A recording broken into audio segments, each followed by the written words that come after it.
It's Wrestling on the Spectrum with Brody the Brain Herman. He doesn't just watch wrestling, he decodes it. From the deep history of wrestling to today's matches in the ring and beyond. Get a deeper dive in the world of professional wrestling. And now, here's Patrico, Flying Ryan, and Brody the Brain Herman. This is Wrestling on the Spectrum.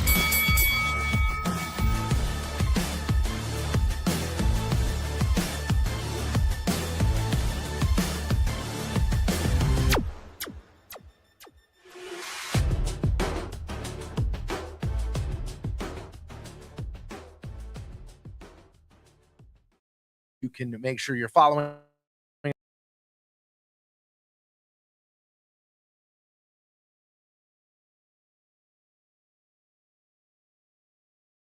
to post WrestleMania Wrestling on the Spectrum. My name is Tony Patrico, and you spell that Patric. Oh, baby! And joined, as always, behind the ones and the twos, Flying Ryan Swingler. Ryan, good afternoon. Good afternoon, Tony. I'm ready. And, of course, the man himself, Brody the Brain Herman. Brody, how we doing this morning? I am doing great. Couldn't be better. I am so excited to dive into this. First things first, thank you guys for joining us, whether you have found us through the podcast Heat Network socials or just you are a fan of wrestling and joining us for the very first time. We welcome you into the Wrestling on the Spectrum family. Big shout out to our sponsors, Brown and Crouppen, online, getbc.com. Brody, WrestleMania has come and gone. Yep. Before we dive into any matches, before we dive into what has happened, anything like that, I just want to know your general feelings about WrestleMania 42. WWE panicked, booked night one, and then night two, the booking felt a little calmer and was more planned in the fans' eyes, and it went a little... You know what's funny is yes. I feel like night one, they went, I don't know if people like this card enough. Let's do this and this. Yep. And then let's do this and this, and let's jam in this and this.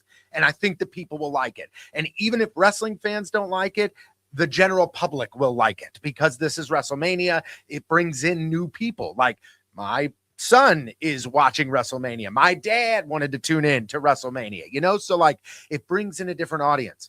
I think you're right, man. They panicked during night one and they could have had a spectacular night two, but I don't know if it saves WrestleMania 42 for me. I don't know.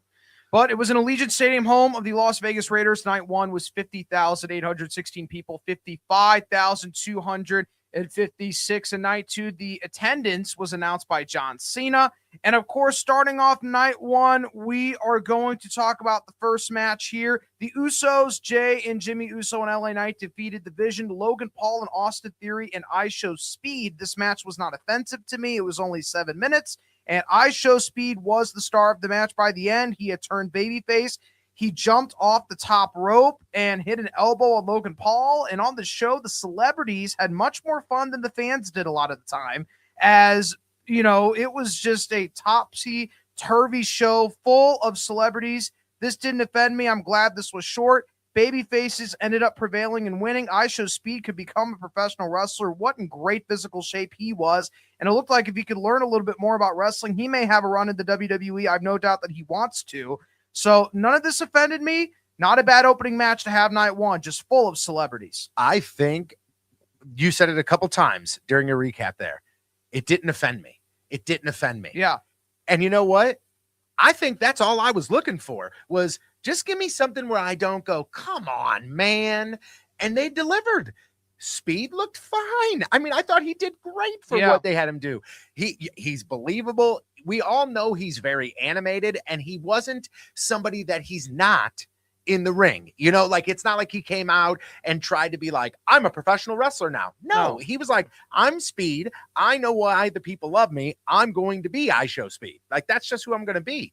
Now, Brody, your thoughts on the fact that you said last week, do you really think Logan Paul is going to agree to do this match to take the loss? Well, the answer is he did. Yes. He did. The answer is yes. So what happens now with the Vision or with whatever Logan I think Paul the and Vision's Austin Theory future is in extreme jeopardy in its current state. We're going to find out more about night one, but I don't even know if they're going to stay together. I think it's going to be a lot about Braun Breaker, and I don't know where Logan Paul and Austin Theory are going to fit into the puzzle. Do you think that LA Knight was the right guy for this match? Yes, because I see now with LA Knight and Gunther on Raw, they're trying to push LA Knight a little bit into another feud, so I have no problem with it. I think he was the best one in this match was LA Knight and Austin Theory, so I loved LA Knight being on the show and being in this match. It made it a whole lot better. It helped the in-ring quality of the babyface tag team to have LA Knight in there, so I have no problem with him in this match. Okay, one more thing before we move on with Logan Paul. Yeah. And Ryan, I know you got a question too, so I want you to jump in here. Brody, Sure. in the next, true or false, in the next 3 years, Logan Paul wins one of the major championships. I think he will, so I think that's true. True. All right, Ryan, what do you got? Okay, so let's just go back to what you said about Austin Theory and Okay. Logan Paul. You said they're not going to stay in the Vision for the foreseeable future. Like, you think they're going to leave? I think the or- Vision's going to dissipate or change in its current state because I think Heyman is focusing more solely on Braun Breaker. Yep. You can clearly see the return there. They're not having Bronson Reed return at the same time. It means that we're separating the two, and I think the Vision, if at all, Theory and Paul are going to serve more as Braun Breaker goons at some point. And I think they could have a rivalry between Logan Paul and Braun Breaker when the Vision eventually dissipates. So I don't think the Vision will stay in its current format. I don't even know if Bronson Reed returns back to the Vision. You don't think they run it back post all the injuries? No. Run it back? I don't No. think they do either. Okay. I think because I think it was so hot that it I know this is a very far comparison, but like this is how much I think it'd fizzle is when the NWO showed up on WWE. Yeah. Okay. You know, everybody was so ready for it, but then by the time it actually came back around and happened, it was like a bottle rocket that never exploded. It went, that was it, you know? Yeah, and, and it kind of like almost tarnished the NWO like even further. And it was one of those things that I just wish they didn't do. And for this, I think it's kind of the same way. I think we're leaning more towards the either in the open, pretty apparent breakup of the Vision, or just the kind of, we're just not going to hang out with each other anymore, you know, like how WWE does that and just kind of let things go. But I think for a way to open up WrestleMania on the free show on ESPN2, I think this was a fantastic decision. Yes. And I think this almost might have been the highlight of night one. No, we'll get to more of the highlights It of was night one in a close second. to it, though, man. It was Like, close. It was close. Here we go with the second match here. Jacob Fatu defeated Drew McIntyre. It turns out this match was no rules. It was unsanctioned. That kind of confused people. It was no rules. I understand why Jacob had to win because with Roman Reigns here, this was all out of a state of panic. WWE completely, this whole night one thing was all about because ticket sales were stalling and we need to do as many things as possible to pick up ticket sales. This was a huge part of it. This was just slotted in at the last second because they didn't want a multi-man match at WrestleMania, which we'll get into that later in the night one recap. But I didn't have a problem with this match. It did feel like it should have been an AEW match or an indie match. I didn't overall hate it. It wasn't the worst match on night one, but you know, Jacob Fatu needed to win and it showed his dominance. It feels like Jacob Fatu is a little less scary to me. He needs to have a little more fear and a little more menace. Maybe this match helps. I have no problem with the result here, and this didn't overall offend me. I think that this match was exactly what they needed on the free show. I agree. To I agree like as they well. did like the, oh, this is the fun I show speed Logan Paul. Oh, this is kind of a celebrity fun match. We'll put the Usos, everybody's eating. That's Yeah. a good fun match to show, hey, this is the fun side of the product. This match was perfect to put on there because But this it match showed, came out of state of panic. I mean, We'll get to it. We'll get to it when I talk about Cody and Randy. okay, But yes. okay. Well, I will also say this though, like I'm asking you legit, Brody, and I know that your answer normally 9 times out of 10 is going to be yes. But is Jacob Fatu believable right now as a main event guy? I do, and I believe he is because even though maybe the menace and the scare has been a little lessened, I do believe he still has credibility, and WWE is built on credibility and legitimacy, and people still believe legitimately by looking at him that he's a legitimate main eventer. So I think he's a main eventer. I really want to get behind it. I really do. And I'm not like, listen, I'm not poo-pooing this right away. I'm just over here going, I think I need a little more convincing. Have you ever heard of a wrestler named Umaga? Yes. Yeah, he fits in that role.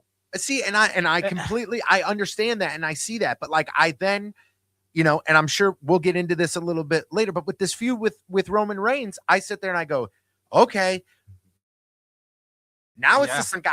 Like, you better change the story enough to get me to go, this is a repeat. Yeah. This is a This reboot. seems like they're doing the Jey same thing. Uso thing, a little Jey Uso thing that Yeah. happened. They're doing the same thing. So, like, I think I'm just nervous that he's going to be put into a role that doesn't show who he is. You know what I mean? Yeah, like, and I want him to be able to be him. be Because honest, that's why I like him. Okay. That's why I like and him. be honest, I know he's the baby face in this feud with Roman, but do we actually think he's going to beat Roman? Like, does No, like, be they're not going to honest. put the belts on Jacob. Yeah, at so this it's point. like, They're going to to let me- Roman run out the belt at least for the rest of the year. Exactly. So, like, to me, I don't even think this feud is needed right now. No, it is personally. needed. They I need don't- something on Raw. Roman needs an Yeah, this opponent is- to face. This is a filler. Do you remember Yeah, how we but- always talk about those filler? Like, what Yes. the hell is this guy in the title picture for? This is a filler. It's just a filler. This is a filler. I think kind of the same thing what's happening with Cody and Punk eventually. Like, I think that's Yeah. going to be a filler. I don't think that's going to be anything extravagant. Now, what Filler happens to for who, Drew? though? What happens to Drew McIntyre here? Drew needs his rematch. He hasn't had his rematch yet for the title. So that's what. So that's we're what he running has a that gripe. back again. Probably. He has a gripe. Drew loves to Like, gripe. it's rinse and repeat sometimes. I man. know it is. Like, He didn't get his rematch. He should have had it already, I feel like, before WrestleMania. But again, this is all the problem that WWE had throughout this entire show on night one. It was just we had these 4 guys, and we didn't know what to do with them. And we thought we made the right decision, but we made the wrong decision. do you think that Jacob should stay babyface Yes. against Roman? Yeah, he's going to be babyface. Yes, this he's going to be whole time. babyface Okay. against Roman. I think he's one of those types of guys right now where even if you try to turn him heel, I don't think the crowd would. No, let you. crowd I like- think they likes him love too Jacob. much. You know, like Like- they wouldn't even let you. This is a WWE Universe made decision. Like, because I think even when he was trying to be presented as a heel, WWE Universe was like, no, we like him. No, Yeah. we're going to go ahead and we're going to cheer for this guy. So I think that is very interesting moving forward to see how the whole bloodline thing comes back up. And I know we'll talk about that in a bit, but I think this match did exactly what ESPN Yes. needed. I think it did what WWE needed. And I think the two matches that they had on the free show were great on night one. I agree. I think it was Yeah. fantastic showcase of the product for free, especially for a WrestleMania. I have no problem with that. And of course, Brie Bella and Paige are the new women's tag team champions, defeating the irresistible forces Nia Jax and Lash Legend, Charlotte Flair and Alexa Bliss, Bayley and Lyra Valkyria. I love the return of Paige here. Thank God she got a win on her return. This saved the match and arguably saved night one. I loved her return here. Thank God she filled in for Nikki Bella because she's actually better in the ring than Nikki Bella at this point in time. This saved the match. This was one of the highlights of night one. I'm excited to see what they do with Paige. Obviously, she's going to be paired with Brie Bella for a while as the women's tag team champions. I'm excited to see who they put over to elevate. And when the title changes hands, Paige returning to WWE, even though it was expected, was a nice thing that happened on night one. I just wanted to say I called this out like months ago. Yeah, you did. Yeah, and I yeah. no disagreement with you. I wanted to Yeah. see Paige back in WWE. Yeah, you 100% did. My question, though, is I love her return at Mania. I think it's a great move. But to put the belts on her and Brie, I mean, is this a long-term thing? No, or is this I think you have it nostalgia for a run? couple months, and maybe they do something where Nikki returns and it's the Bella Twins, and they do something else with Paige. I don't know, but I think you keep it on them for a couple months, elevate a couple of young women in the division, and give them some gold. So I don't think there's any problem with this at all. A couple months max. So how big of a deal? Now, let's just say somebody's tuning in and they only know Paige as Soraya. Yeah. Okay. Or they're not sure I mean, it what's was a going on big with deal Paige. because Paige came up in 2014 to the main roster. She comes from a wrestling family. She's from the UK, for those who don't know, and she's at a movie about her. So Paige has somewhat of credibility in the sport of wrestling. She comes from a wrestling family, like I've said. Paige is a tremendous talent in the ring. She can cut a promo. So I think I'm so glad that she's getting another run in WWE because I think the first run didn't end on the terms she wanted it to.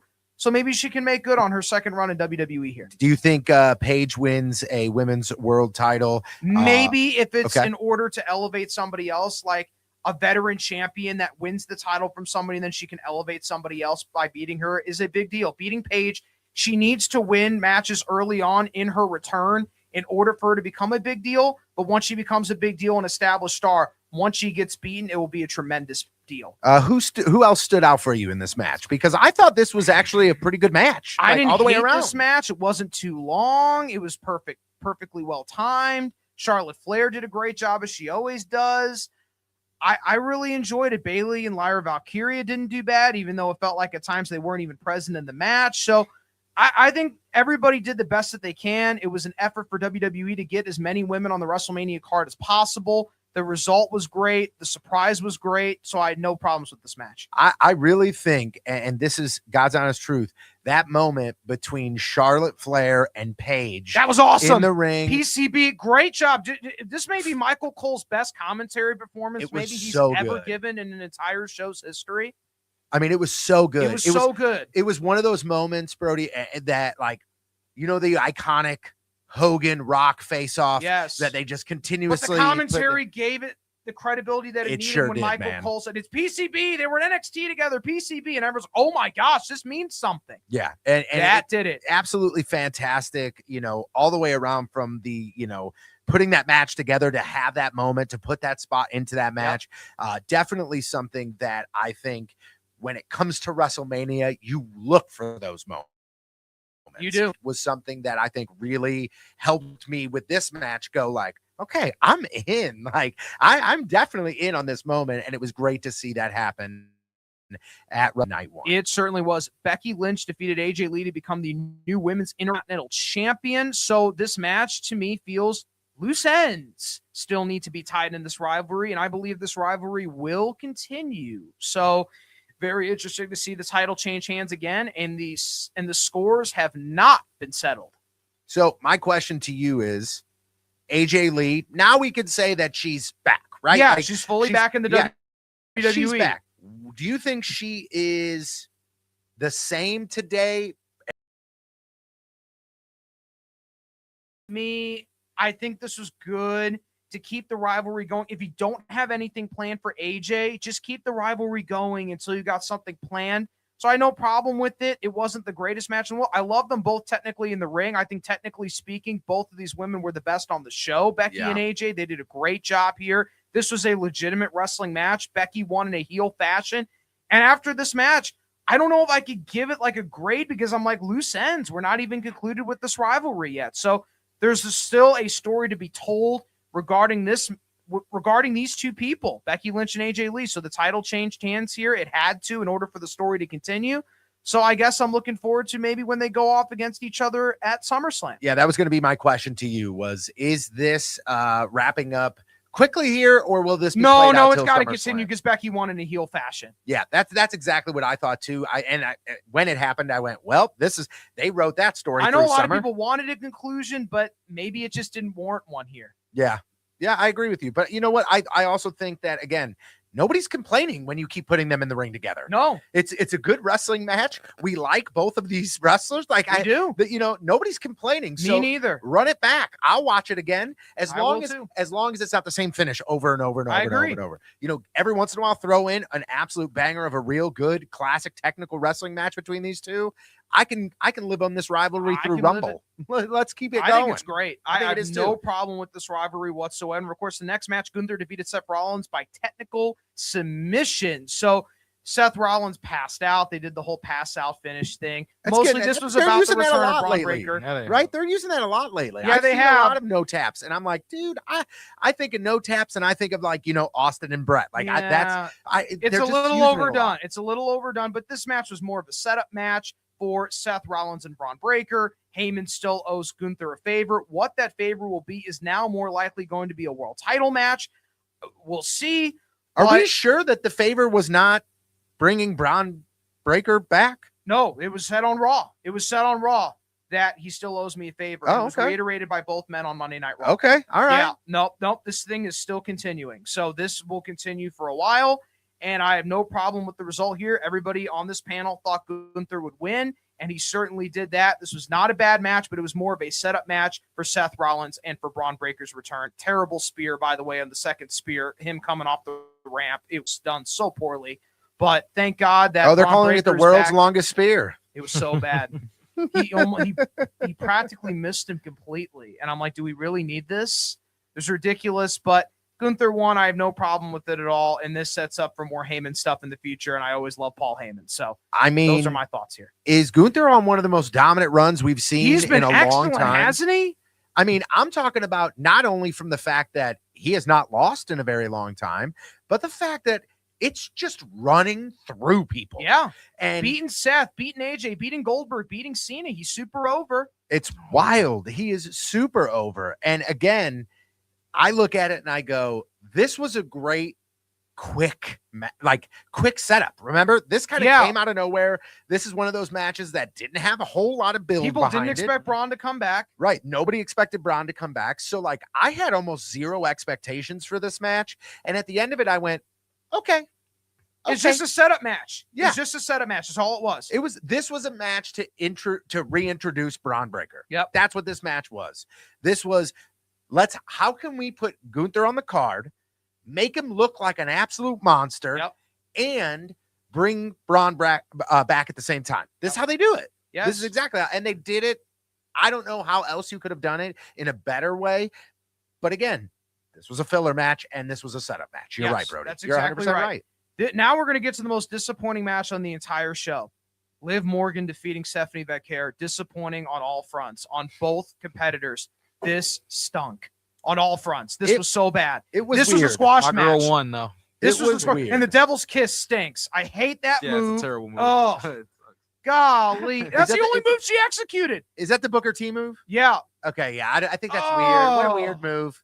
I mean, fine. I get it. Okay. But I expected more out of Stephanie Becker. Like Stephanie Becker mostly on offense until the Judgment Day interfered, and then Liv Morgan gets a quick win. Would have been better than this. Somebody I saw on social media was like, did somebody forget to tell Stephanie that it's WrestleMania? Yeah. Like this is the big one. Yeah. This was Stephanie Becker. Oh, that was dreadful. This was a complete squash match, and it was almost like a WWE 80s television match that would be at the beginning of the show. This was horrible. Who's the next up for Liv Morgan? Because Raquel Rodriguez probably is going to win the title from her at some point. I agree, but you don't do that now. No, that tease it on Raw, but her SummerSlam. and Becker are going to have a rematch, and then once they get that over with, then you're going to see more cracks happening in the Judgment Day. I think the cracks start to form at SummerSlam. Yes. That is when the first clink happens. Indication. Mm-hmm. And that is when we see okay, maybe something's weird. Because we've seen it previously. You can subtly tell that Roxanne and Raquel are just looking at the title. Right, exactly. You can see that. Exactly. But we want to see that real crack. It's going to happen. You know what else is crazy to me, though, is last week on this very show, I made it very clear that I was done with the Judgment Day.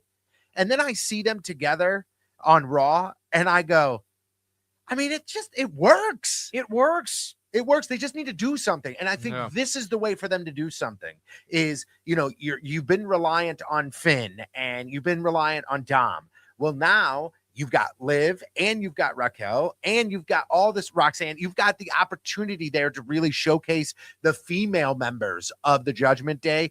All of them at the same time, that will keep me interested in this group. All right. And I think that's the way they need to go because last week, I think we all kind of agreed we feel like this is going to be ending soon. Well, if it is going to be ending soon, end it with a bang, right? Yep. Let's end it with a bang.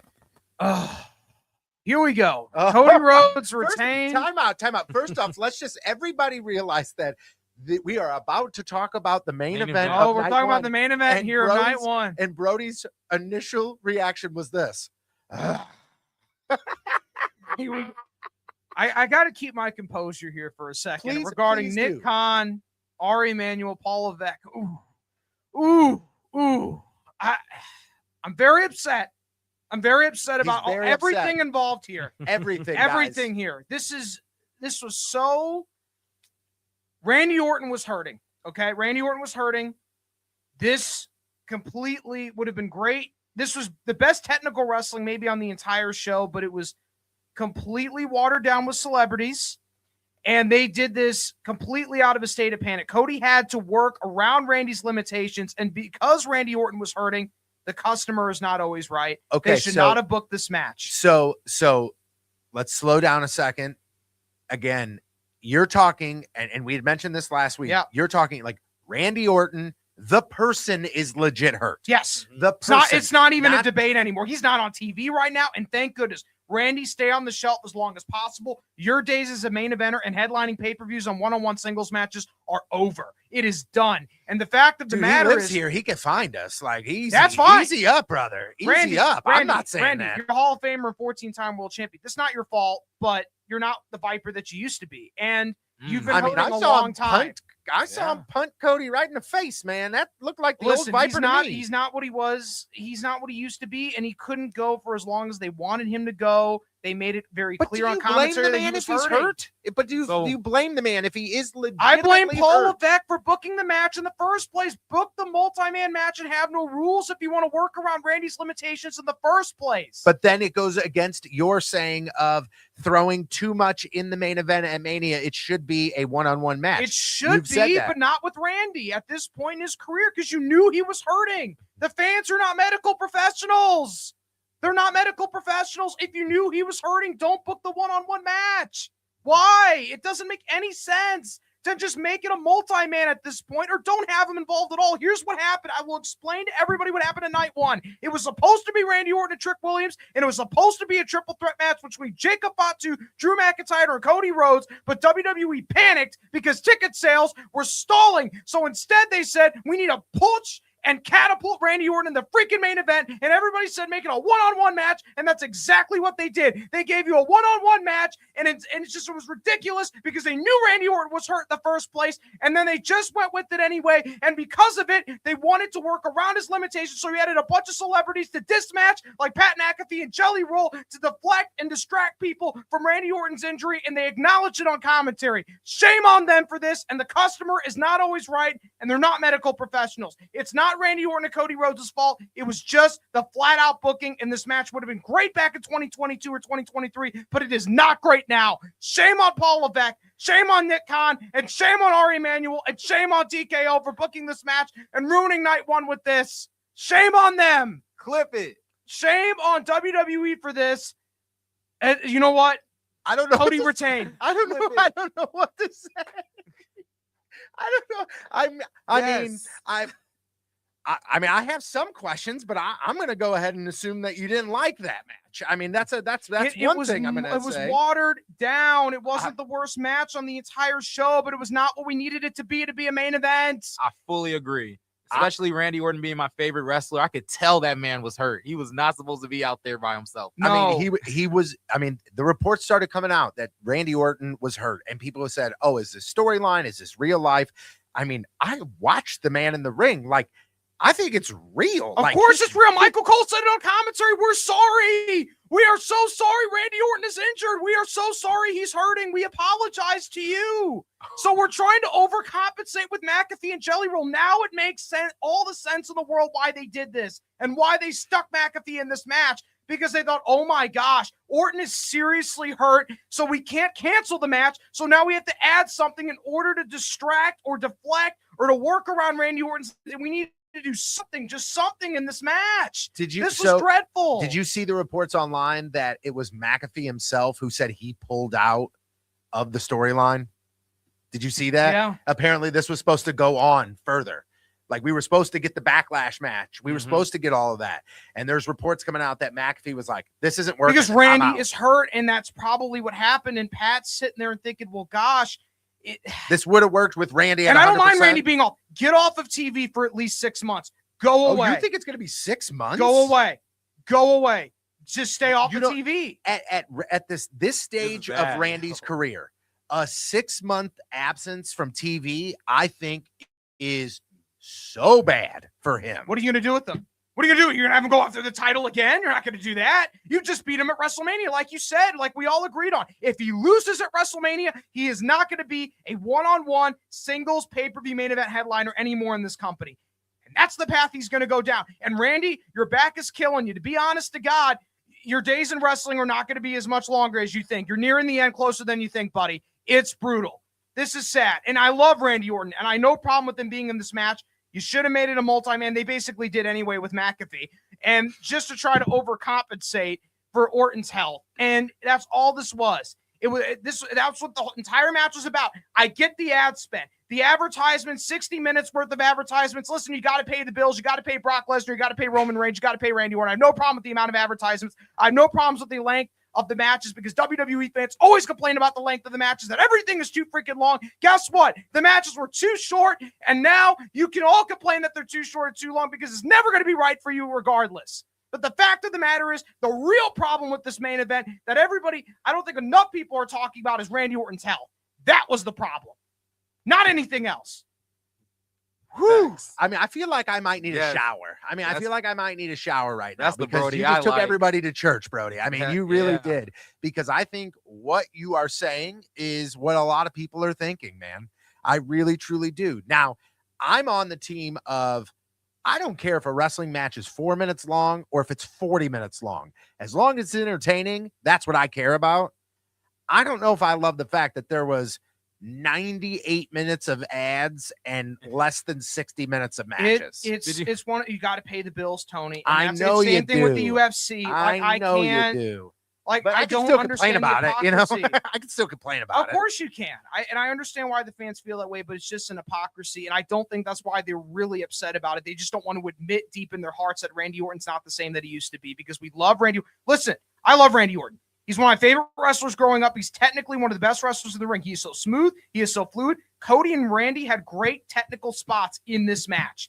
But because of the limitations, WWE, it's like you're looking at in the sheet and like, okay, let's add some filler here. Let's add some filler here. Randy Orton having filler in his matches, that's not a Randy Orton match. That's not anything like a Randy Orton match. This was unfortunate on all fronts. But listen, Cody retains. He's QB1. He's a top babyface in your company.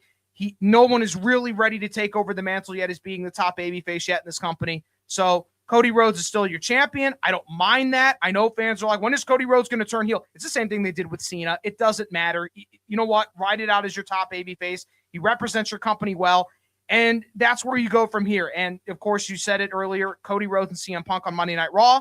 And that concludes night one as Cody Rhodes is still the WWE Undisputed Champion. I think... And I texted you guys this as we were kind of all watching Raw. I texted you guys, I think this is where the seed is planted for heel Cody.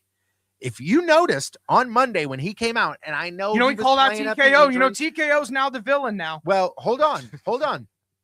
This is a subtle thing I picked up on. I know he was playing off the injury and that he just got his ass kicked the night before, whatever, or 2 nights ago, whatever. But Cody did not do the whoa with the crowd. He did none of that. He just walked to the ring. Did anybody else pick up on that? I did on Raw, and then SmackDown, it was normal Cody, like, whoa, and then he goes in the ring, is like FTKO, they're 0-3. So, I think this is the seed being planted because we also have to remember who Cody Rhodes is. Cody Rhodes is also the guy who is kind of the one who bucked the system. I agree. So if they want to kind of play off of that EVP guy, then they probably could. I can easily see him as a Triple H authority type heel. He runs some sort of thing where he's buttoned up suit. There's no more Flash and Captain America and Homelander. It is just tie, come out, all business. Black. Yeah. That would be a good way to make him a heel. I just don't know. Is CM Punk Cody Rhodes the thing we're getting next? No, maybe it is, but who's QB1 if Cody Rhodes is not the top babyface and there's no top babyface in the company to take over the mantle right Roman. Now? No, come on. Roman's closer to the end than he is the beginning. Okay, but I still think Roman has a lot of good years left. I think he does, and I think you can make him a top babyface. I just don't think he can handle being QB1 and filling the Cody Rhodes role. Okay, I think his role is already cemented. So Brody, before we move on tonight too, the question I have for you is, okay, then what is next for Cody? I think Cody faces against Drew McIntyre. He can go after CM Punk. He can have a filler feud. There's a lot that could be done with Cody. I think you just got to ride the Cody wave until next year's WrestleMania. And figure it out from there. I'm unfortunately I'm getting kind of. I'm so tired of Cody Rhodes, man. I'm done. Does he need a refresh? I don't know if he even needs a refresh. Are you tired? Is it the fact that he's facing legends, beating Cena, then beating Orton? What more does Cody Rhodes have to do for you? I think for me, I've seen this before. Exactly. I've seen this before. He comes out with the bruised pec. He comes out with the swollen eye. He comes out, and I'm Cody hurt. Rhodes comes back, and he comes back, and he. I don't think a change of personality does it. I don't know if it's I going don't. to change I anything. don't think a change of personality does it either. But I think I'm just done seeing him in the title picture for a minute. Okay. Like, let's find something else for Cody Rhodes to do. You can still put him up there, like put him right on the cusp, or have him do some sort of really intricate. Remember the days in the WWE when it was like deep-rooted stories? Yes. Bring that back. Okay. I don't know how, but I mean, Cody Rhodes, his family has been in wrestling forever. Do something with it. I agree. And like, make me get reinvested in Cody Rhodes, because right now, to me, I feel towards Cody Rhodes the same way I feel towards Homelander when I watch The Boys. I should love you, but I'm tired of you, and I don't want to support you. I agree with the that. reason go ahead, Ryan. I advocated that Randy should win the title only because how can we miss you if you don't go away? Just get Cody Rhodes off of TV for a while and then the rematch, maybe a fresh new coat of paint, but that's not what they did here. Yeah, that's not. Go ahead, Ryan. Yeah. I'm just tired of seeing Cody Rhodes in the title picture right now. And just like how you said, the deep-rooted stories, we just had two main eventers with legendary legacies that we barely even got onto the cusp of that. I know, we got what, some video package? Like, Yeah. and That then was he literally comes out to all like the stuff that he like had all his ring gear and all his old attire and stuff. But It's like, the Batman thing. Remember when Yeah, Batman it's in just one like of the Batman Batman, movies but had it's- all the suits And pop that was up? awesome, It was by the cool. way. Yeah, it was. but the build up to that didn't even talk about that for real to me. No. Time out. I almost forgot. I got what I wanted for. Cody cut her into the RKO. Yeah, you did It get was that. great. I was Dude, gonna That say, was the yeah. best spot of the whole match.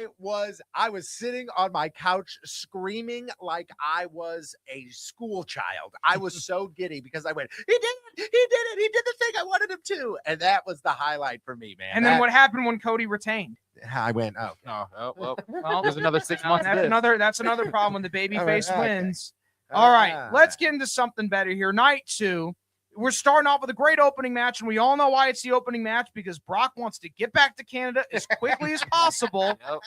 Obafemi defeated Brock Lesnar. This was a great win for Obafemi, but really the story of this match, Brock Lesnar, after the match concluded, took off his boots and his gloves in the middle of the ring, and what a great story that was told here. He is the Grinch. He is Ebenezer Scrooge in A Christmas Carol. In the middle of the ring, when he was taking off those boots and gloves, it reminded me of the final scene of How the Grinch Stole Christmas, when his heart grew multiple sizes. For the first time, the fans felt like Brock cared about them and that he was doing something selfless and something classy for somebody else. The first time that has ever happened in Brock's career. This was a beautiful ending. I hope to God he retires. You know what? Gunther and Brock at SummerSlam would have been a great match, phenomenal. But I hope he just ends it like this, because it was such a classy and selfless way that Brock ended his career. And I'm kind of glad that it ended that way. Hopefully it is. Hopefully it's done. I loved Heyman's reaction, as always, of him crying. This was excellent. This was a phenomenal match. It did what it needed to do. People are taking Oba seriously. And Brock Lesnar, hopefully is riding off into the sunset in a classy and selfless manner. And those words I don't normally associate with the Beast Incarnate. well, I'm going to play devil's advocate for a second. Okay. Yeah. Okay. I'm going to play devil's advocate, because while I'm watching this, in my head, I went, this seems weird, because this just seemed very sudden. And then I start seeing things online, and I start reading things that people are saying. And then I see a story that comes out from one of the dirt sheets, and there are rumors going around that nobody, not even Brock, knew that he was going to do that.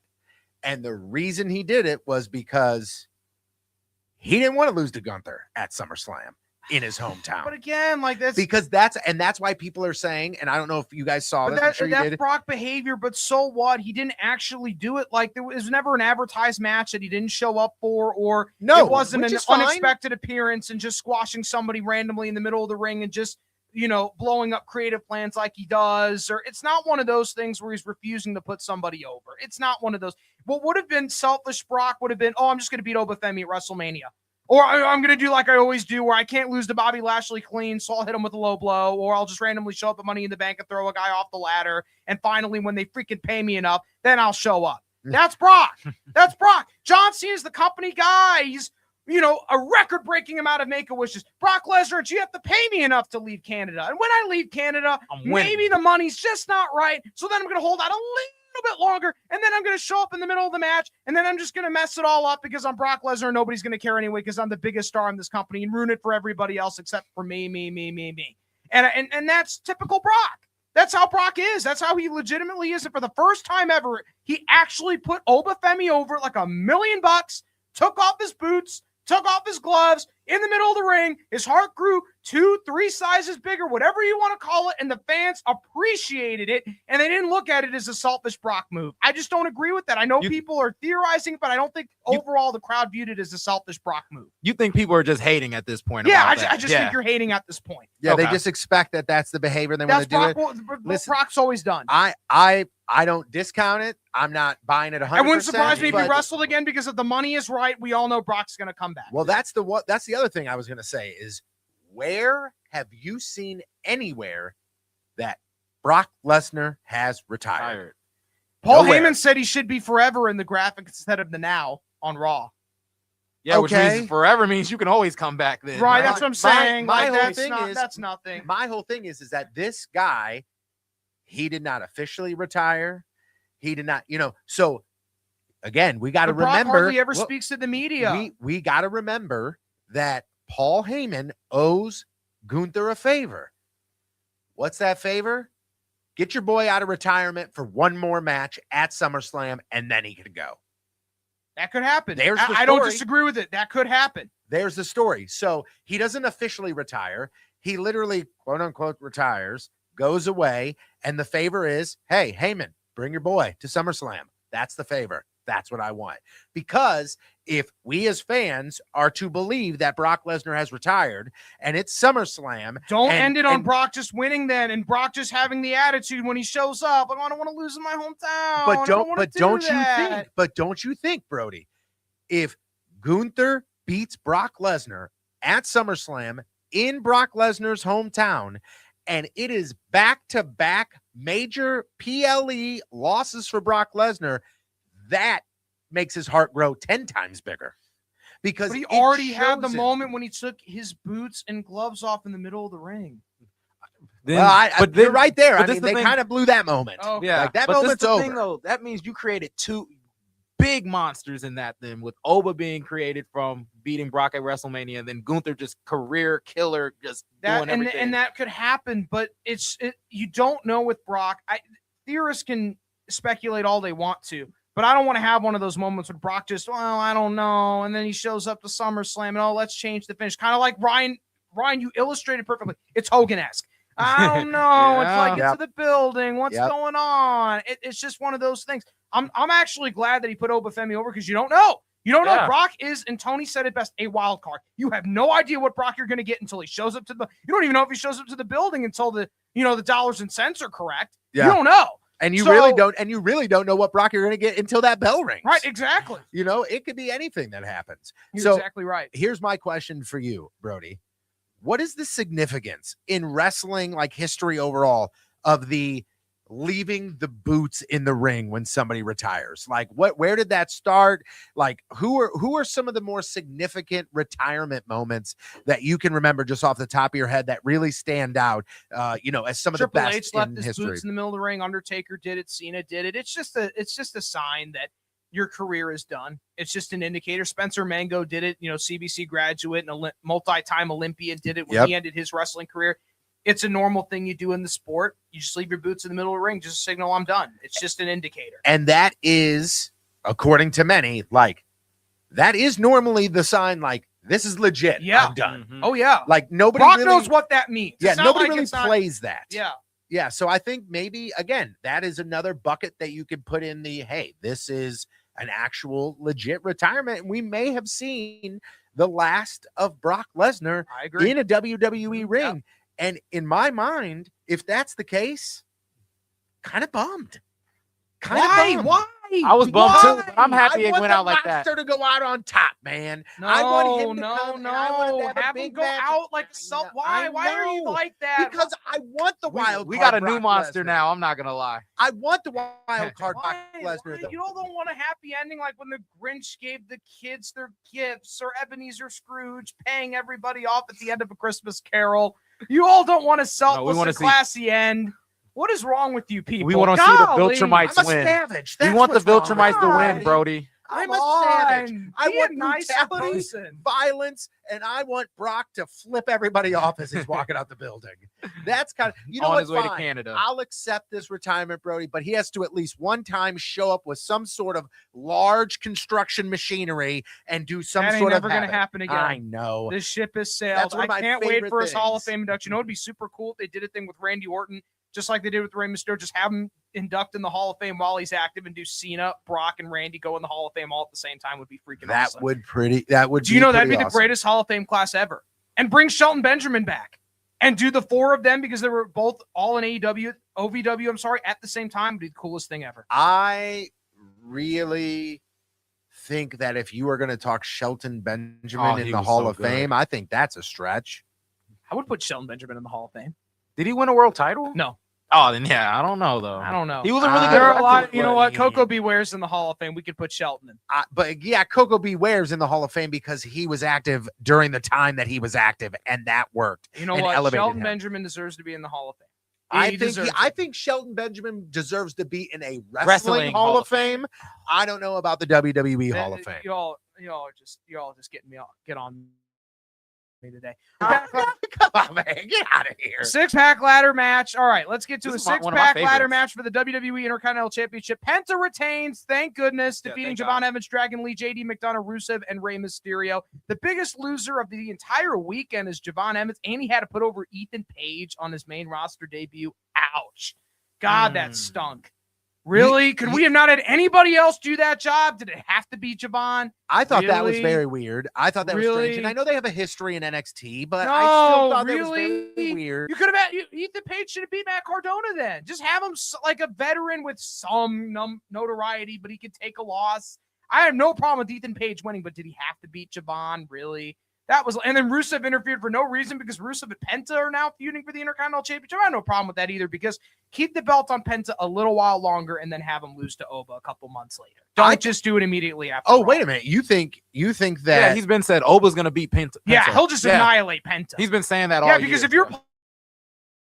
Paul Levesque won the IC, Yeah. Braun Breakers won the IC, just give Oba the IC here. But for I now, I think Penta has been a fine Intercontinental I don't champion. mind it. I don't don't mind Penta having the Intercontinental Championship belt. I mean, he's got the belt because he's over with the fans, Right, right? And he's but selling a ton of merch. that's fine. Then do the babyface bait, or what they'll do is just have Rusev beat Penta the next pay-per-view, and then have Oba beat Rusev and have Oba beat another monster. Okay, see, I love that. Yeah, I I think can go that's with that great. too. At Backlash, Rusev wins the belt, and then you build Oba versus Rusev. Yep.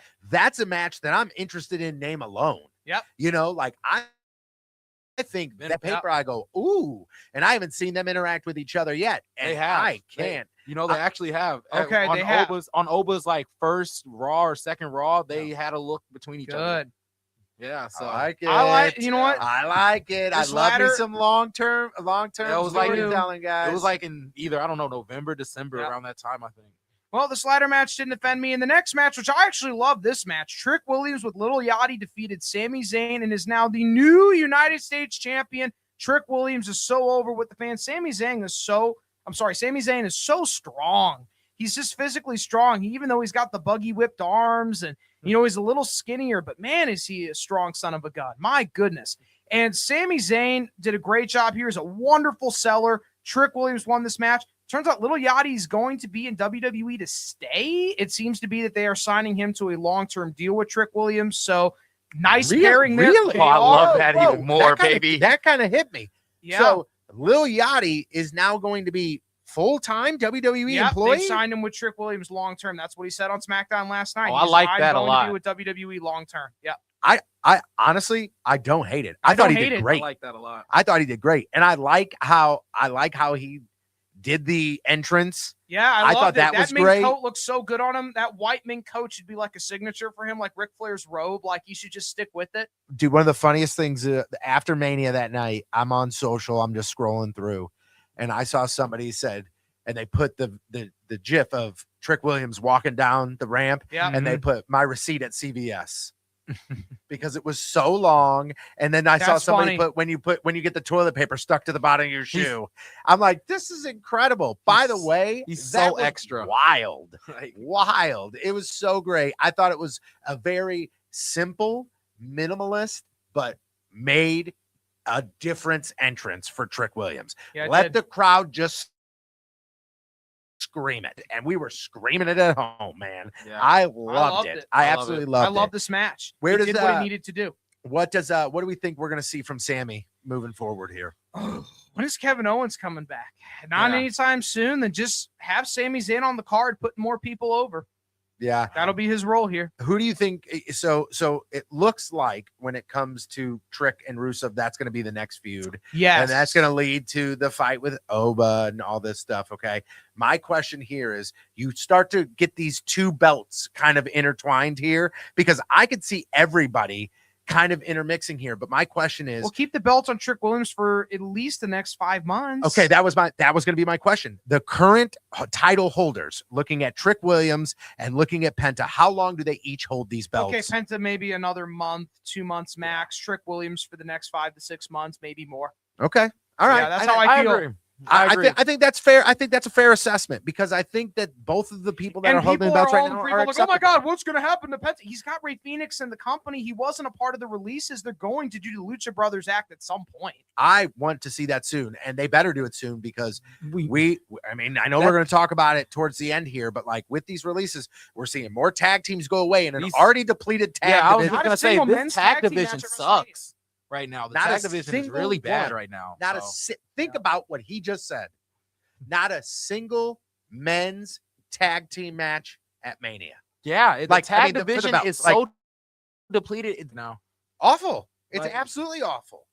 That's But- why I was so confused about we were going to talk about that later, but the Motor City machine. It's I'm so confused confusing. too. I'm very Listen, disappointed listen, by that. It's really confusing. It's such a bummer, and this always happens. Like, it's almost like Black Monday on the NFL. Right Yeah, it after is. Mania, we usually get whether sometimes small, sometimes big chunk of releases. And unfortunately, we got that list this week, and we'll go over that here in just a little bit. But night 2 of WrestleMania, I mean, listen, shaping up to be a good show. Yeah, Oba and not Brock. bad. Not we bad. got the ladder match. We got Trick Williams and Sami Zayn. Then we get the next match. Yeah, the street fight between the Demon Finn Balor and Dominic Mysterio. And I'm glad that Finn Balor got his revenge on Dominic Mysterio. And the only time Finn Balor's interesting is when he wears face paint. I do. That's the Listen, only thing I wrote hey. out about. I'm like, the only thing that Don't- makes Finn Balor interesting is the face paint. Can't say that after this Monday. I'm not going to lie to me. I like him coming out this Monday. You know Yeah. what? He's getting revenge on I everybody. liked it. Yeah, I liked it. I like remember- where they're going with this. I remember- like the vignette. I like where Yeah. it's going with this. I Yeah. like all of it. Okay, but I will tell you this: the Demon is a very cool thing. Yeah, it's like it's cool. really awesome. The production. I guess His it's paint- I it's guess it's a cool. pain to paint all that face paint on and wear the contact lenses. I guess so. But man, maybe we shouldn't have used streamers and a spiked helmet. Yeah. Because it looked so cool. And then all those streamers got stuck to his head, and you could see the entire entrance. He's trying to rip them off of him. And I'm like, oh man, this is killing me right now. Oh, that But yeah. I'm telling you, the actual and I think that bringing the Demon character back every once in a while is great, because Not people bad. like it and they It's do the all only this. time Finn's interesting because he doesn't have an interesting personality. But I he's mean, starting to, and Yeah, I he's think that starting he's got to. an opportunity here. They're giving him the chance. I hope so. They're He giving him the reminds me of chance. he's like the more premium option of Kyle O'Reilly. I mean, I feel like with Finn Balor, he would have been a perfect fit in Ring of Honor. He's great in the ring. He's a phenomenal technician. I love watching Finn wrestle. I have zero problem with Finn Balor being in WWE. It's just he's not interesting, and he's always a guy that puts other people over. So Well, where does Dominic go from here now? that's a valid question. I have no idea what you do. He's I mean, you got got nothing. AAA, you got the AAA title. You can have him in AAA for a while. and Okay, then but bring him that doesn't back and do help something me. else. That doesn't help. Like, I'm a WWE Yeah, I fan. don't really watch Triple I like that. I don't know. It helps AAA and it helps WWE make a But whole lot more Dom's so money. hot right now. Is he hot though, or did this match kind of cool him off? I don't know. You know what you could do to, and I'm listen. I think Penta could have a great feud down the line. They really could. okay. You And what say about him a and feud with his Penta. father? You got Ray there anyway. Why don't you do something with him? You got Ray there. Or this is a really cool opportunity to do something cool with Danhausen. I'm just saying. You could Did do you enjoy something- that Danhausen Oh, no, segment he did no, with Cena? no. Oh, that, yeah, but Did I enjoy it? Yeah. it was I cool. loved it. Yeah. Okay. Did I you didn't, enjoy I it? didn't I hate thought this. you were Did talking you- about last I'll night. say this, though. SmackDown made it awful, though. He beats Yeah. The Miz. I That hate the pyro, exploding ring dude. spot. I don't care what company it's in. If it's a WWE or AEW, it will Sucks. always suck. It's terrible. It always sucks. I don't need the smoke and the pyro. Woo! And then Hey. everybody's just laying in the middle of the ring. What happened? Nothing happened. It was so, oh my God, it's not even Danhausen's fault. Why? It was so bad. But I love liked what he it. did at WrestleMania, though, because that was funny. Yeah. I thought it was hilarious. And that's the one thing that I will say about Danhausen. I can't tell you the last time that I saw a more polarizing wrestler where you either love Danhausen or you hate him. Because there are some haters that are like, I can't believe that this is what just happened at WrestleMania. Yeah. This joke, da, da, da, da, da, da, da, da. And I'm in the back of my head going, I laughed my ass off. Let me laugh. Let me it have a was funny. good time. Yeah, I didn't mind it. Not everything's got to be so serious, guys. Like, remember, this is professional wrestling. Exactly. This is entertainment and it's a show. Not everything has to be so serious to the point where you go, well, I don't believe that could have happened. I mean, he came down in a damn coffin car. Like, let the man just Let have the some man fun. do what he does. And you know what? Incredible props to him alone just to see that he has taken this character and this Danhausen. This is Yeah. his. Nobody created this with him. This is his. Less and pyro he- and more teeth, please. And Thank he you. was on the main stage at WrestleMania. Well, that is going to be something that I want to talk to you guys about as we continue to go along this year. Is I really believe that there is a very strong opportunity. A lot of people forget that there is a very evil side of Danhausen. Yes. And it's a totally different persona, and it's actually really kind of awesome. And I'm waiting for that guy to make his WWE debut. Yeah, very and I nice, think very evil. people are really going to go, oh, I get it, because Brody, and I hate to make this comparison, and it's not because the face paint, but I think this is kind of what they originally wanted to do with Doink the Clown. Yeah. Doink have an evil side. I think Mhm. the Doink the Clown comparison is very accurate. Yeah. I have zero problem with that at all. And I Hopefully the loved person's a lot Doink. better of a human being than Matt Bourne was. That kind of, that's kind of something that I'm hoping for as well, for sure. There you go. All right, for the women's championship, Rhea Ripley, the new champion by defeating Jade. Jade actually was not bad here, but obviously you have to put the title on the generational talent. You need to put the title on the person that's going to draw you the money, and that is Rhea Ripley. So I had no problem with the title change here. The thing with Io Sky, hopefully they can just be separated now. I'm so done with that. Just end that, please. Just go off in separate directions. But I'm glad to see Rhea Ripley with gold once again. This was fine. I had no problem with this at all. I'm happy to see Rhea Ripley with some gold. I thought that this match was great. I thought it was cool. I thought it did what it needed to do. I think putting the belt on Rhea is the right move. Yes. The one thing I don't think anybody saw. I think a lot of people were legitimately surprised Rhea won here. I was kind of surprised. I was kind of surprised, but at the same time, I look at it and I go, okay, what else is there for Jade Cargill to do as champion? Right? Jade Cargill, to me, who has a great physique, but is not going to draw the money that Rhea's going to draw. Exactly. Yeah, I you think got to make the smart business decision. She's doing the same thing she did in AEW. Just have a bunch of baddies around her. It's the same thing. Yep. She has not grown. She has not evolved. The same thing she did in AEW. It has not changed. I think that The work has gotten better, at least. Yeah, I think the work has gotten better, and I think the most success that Jade Cargill has seen has been when she was put in a tag team. Like, I think that is the way to really showcase her. Like, put somebody next to her that is like you said, a baddie. Put somebody next to her and go, all right, you guys get the belts and you guys are going to run with them for a long, long time. Because I just don't, again, she's one of those characters that as they're wrestling, as they're going on, I'm like, you look the part. You look the part. You can actually, now her work has improved. You're a bodyguard. You're an enforcer. Right. That's exactly it, man. You are somebody that when I look, I go, oh my God. And then I want you to beat the hell out of somebody, but I don't think that you can translate that into being a champion. Right. I don't think you could be a champion long term. Every once in a while, Jade picks up the mic and says a couple of words. And they always, the only problem is like, it's always with that Jade's always the biggest one and everybody else is always servient to Jade. I'm interested in seeing one day if Jade is servient to somebody else. Do you think that this has an opportunity to be either revisited or be a long-term rivalry? Or do you think No, this maybe is they it have a for it? rematch on Backlash, but after that, just go your separate ways. Okay. To me, I cannot wait for Io Sky and Rhea Ripley because Rhea Ripley has never beaten Io Sky. That's actually interesting to me. So That was something that was what I was going to ask you. I was going to say, when do we get to finally see Rhea versus Io? And actually to see Rhea beat Io very soon. I think in the next year. I'm excited for that. That could be WrestleMania next year, Tony. Next year, that could be at WrestleMania. You don't think they've tried and speed track it at SummerSlam? I think it's a good enough match for WrestleMania. Yeah.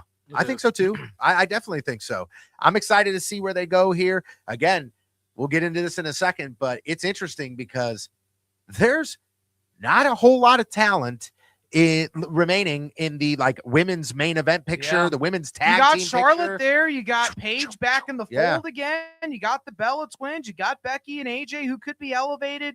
It's starting to spruce up a little bit with a little veteran presence. That's incredible. I'm excited to see where they're going to go, where they take Rhea next. Interested to see if that rematch does happen, but we'll see. You said that how many title changes were there on night one? On night one, we had three title changes on night one, and on this one, we had 3 title changes. So same amount of title changes on each night. I think Mania proved to be, because sometimes we don't see a whole lot of belts shifting hands, but at Mania, you want the things to happen, and the things are happening. And I want the absolutely payoff. love it. You Yep, want the that payoff. That's what you want for sure. Well, do you want to talk about what saved WrestleMania? Okay. Roman Reigns. You don't sound like it. You want to talk. Well, we'll get there. This actually saved WrestleMania. No. Yes, This was actually really good for the World Heavyweight Championship. Roman Reigns is the new World Heavyweight Champion by defeating CM Punk. People don't talk about CM Punk's technical in-ring skills enough. I know they always talk about his mic skills and how good he can cut a promo and how it can connect with the fans. Great technical work here by CM Punk. He gets the most out of his opponents. Everything he does is logical. It makes sense. And he did a great job here. Great performance by CM Punk. And Roman Reigns held his own as well. Roman Reigns hit all the spots he needed to hit. People cared about CM Punk. Great line. If anybody missed this, by the way, you wanted the other two. When Roman shouted that from the entrance or they played that at WrestleMania, what he meant by that was you wanted Seth Rollins, Dean Ambrose, and Chris Hero as the Shield. You didn't want me, which is 100% accurate. CM Punk has gone on record and said that. As soon as he said that, there were actually people that got behind Roman for a second. Like the fans who know what that meant, they actually got behind Roman a little bit. Roman had his fans. Punk had his fans. Obviously, Roman was the heel here. Punk was the baby face. I love this match. I don't call it an all-time classic. Probably one of the best Roman matches I've seen in years. CM Punk held his end of the bargain here. Great technical skills by Punk. Punk absolutely wrestled his best here. He is a WrestleMania main eventer, and he always said, give me the ball and run with it. Well, they gave him the ball, and he ran all the way to that end zone. CM Punk did a great job here, and so did Roman Reigns. This saved WrestleMania, and they deserve a fruit basket from Paul Levesque and Nick Khan. Great job by CM Punk and Roman Reigns. I thought this was absolutely fantastic as well. I thought the match was great. I was into it the whole time. Nothing felt forced. Nothing felt drawn out. I was in it to win it the whole time. It is very interesting because I completely did not connect the dots about the whole Roman Reigns Shield thing. I forgot about that. Yeah. That he wasn't the guy originally. No, he wanted Chris Hero. Remember, CM Punk was an advocate for Chris Hero to get to the WWE. He was the top prospect for a while there. He never got to the main roster and had that run, but he wanted Chris Hero, Seth Rollins, and Dean Ambrose. And they made a quick change, and it said it was Roman. And that's where the feud really came from. Yeah. That was the seed. And they reiterated that in the package. And I think it was said when Roman was coming out, you pick the other two. And immediately, like half the crowd or the smart fans all of a sudden kind of got behind Roman, which was kind of nice. But Punk was the babyface here. The blood, and I wasn't even offended by the blood. It was perfect here. You need blood, a little bit of blood in the main event of WrestleMania. It delivered, and they did a great job here. This wasn't bad. It was the furthest thing from it.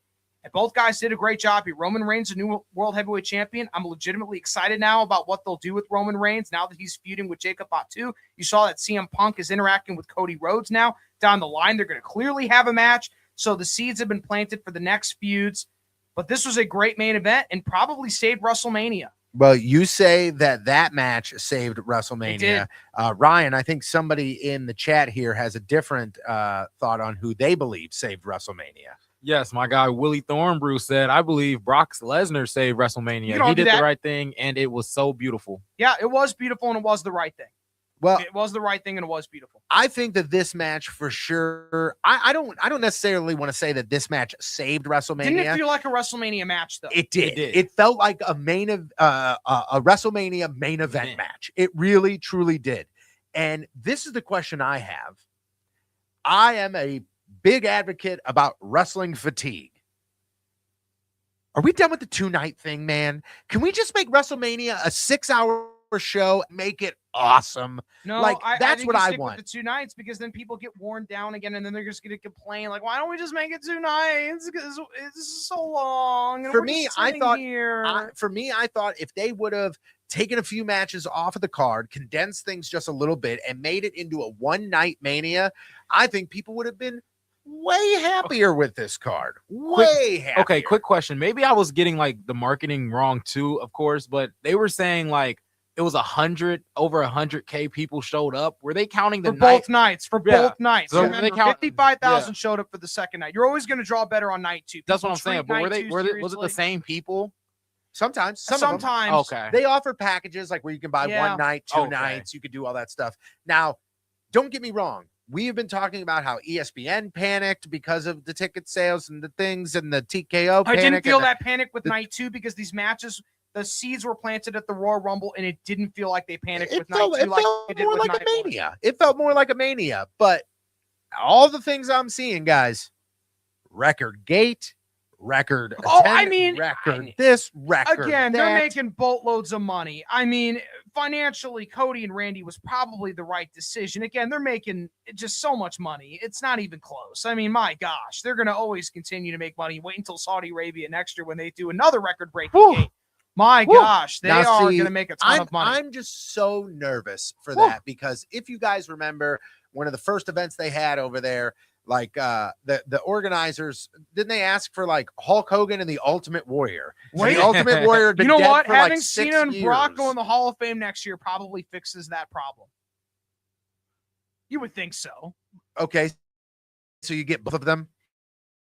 Yeah, you can Cena. They both go in the Hall of Fame next year. Okay, and maybe even Randy gets the best Hall of Fame ceremony ever. I mean, how could you beat that? I mean, it could. And by the way, we'll probably get Steve somehow to show up to WrestleMania and hit a stunner. So you'll get Steve. Maybe The Rock shows up. Who the heck knows? Maybe Roman Reigns holds the World Heavyweight Championship belt all the way until WrestleMania, and that's the match they get in Saudi Arabia. Is Rock Roman? Rock and Roman, yeah. Oh man, Rock. I mean, if you really think about it, it would probably plan out to where he might be on a break. You know, like this year he's been doing a movie. Last year he wasn't. Then next year, well, I don't know. I don't know if I'm into that. I'm a boss, baby. I don't know. I think I'm. But again, I say that, and then all of a sudden he shows up. You're all for it. And in 1998, Tony Patrico goes, "Oh hell yeah, baby! I smell what you're cooking." Like I'm all in right away, man. So okay, Brody, give me a score of night 1 of WrestleMania 42. Let's do a scale of 1 to 10. 1 to 10. 1 being garbage, 10 being elite. Ooh. 1 night to 10. 1, I probably give around a 5, and then night 2, I probably give a legitimate 8. Okay, Ryan, what about you? Night 1, 5. Yeah. Night 2, 8.5. There you go. See, for me, I give night number 1 a 5.5, and I give night number 2 an 8. Yeah. And I think those are fair grades. Those are fair grades. And the main event of night 2 really did it for me. That's why I got that 0.5. So. I agree. I think that would be great. I think that, I mean, I'm trying to think of things that I would have done to fix night 1. Okay. And then I go, you know what? No, because I'm not in the position where I probably had the entire story written and then boom, injury, boom, injury, another one.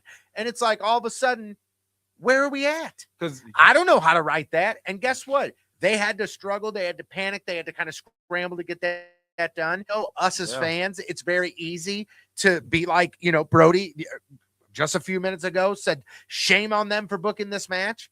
But again, Brody, it's money though. How many WrestleManias have you booked? None. Ryan, how many WrestleManias have you booked? none, not yet. Me neither. And I don't know what goes into all of that. But what I do know is I watched both nights. The metrics and the data said that they wanted Cody and Randy. I have no doubt that's what the metrics and the data said. But most people that they're surveying on those are not medical professionals. I just want to throw that out there. Yeah, I agree. Listen, man, I agree with you. I think, you know, if Randy Orton can't be 100% Randy Orton, I don't know if I want to see Randy Orton. Right. That's how I feel.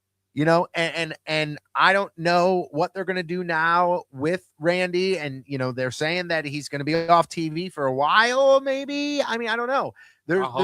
I just think that there was an opportunity to have this be a legit match and have it be a good match. You want people to talk about your WrestleMania watch. You know, you want you want them to talk about Randy Orton and Cody Rhodes in the main event title picture. The one way you can have a certain group of people talking about it is make it a damn good wrestling match.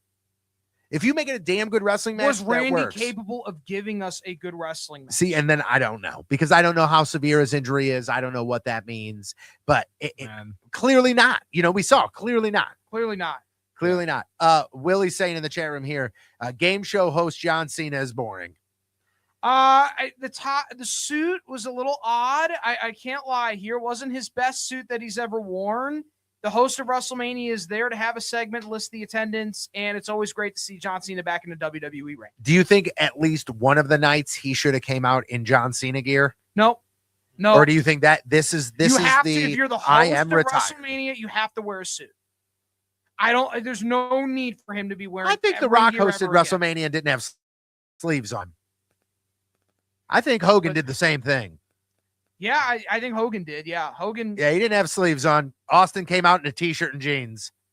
Was he the host though? No, I think Hogan was. I think Hogan was the host. Hogan was the host. Then they all started to do it. With TKO though, I mean, they probably want the host of WrestleMania to wear a suit. Listen, I would love to sit here and tell you all of the things that I disliked about John Cena hosting WrestleMania, but it was a blip, and I did not care. Nobody cared. It was and you're not meant to care. Nobody. It was not meant for people to care. It's just meant for people to cheer for a couple minutes. We did find out something. What did we find out? Bianca Belair will not be returning anytime soon. No, that's right. She's pregnant. And I also found Street Profits return though. Guess who else? Montez Ford looks incredible too. Doesn't he? Guess what else I found out? What? That if you are a very fit female, you can have a pregnancy belly and abs at the same time. Wow. Yeah. Did you see her working out that video? I mean, it was, dude, I'm like, Isn't it great? I go, that looks so incredible. It almost looks fake. It almost And she's been gone for a few months, so she's definitely well advanced in her pregnancy. Congratulations to Bianca Belair. We are so happy for her, and we are so excited for her to return. I can't wait to see her back, because she is going to be one of those superstars. And listen, it's just because she's been out this long. It's not because of anything else. Mm-hmm. But she's going to be one of those superstars that we kind of forget about. Mm-hmm. And then all of a sudden you're going to go, what? Like at a Rumble, she's going to come back or something like that. And it'll be way sooner than we think, though, because I think that's the type of person she is. It will be way sooner than we think. So, okay, Brody, we gave our individual night WrestleMania scores. I want your score. 1 being garbage, 10 being the best of WrestleMania 42. Like the matches or just overall in WrestleMania history? Somebody says, hey, Brody, WrestleMania 42, scale of 1 to 10, go. Okay, considering both nights, I give it probably a 6. Okay. Ryan. I'm not going to lie, man. 5.5 to 6. Yeah, Okay. I'm with Brody on this one. I'm giving it a 6.5, maybe a 7. Okay. I don't think it was awful, but I would never say WrestleMania 42 was great. Too I many think a injuries, 6.5, man. 7 Too there. much like stuff that just dissipated in the middle of the year for me. We have the talent. We have the ability to write the stories. We didn't have things connect at Mania, And that is the place Yeah. where things should either start, connect, or end. Yep. You know? And so now we're moving towards Backlash. And so give me, Brody, again, I liked how we did this the other week.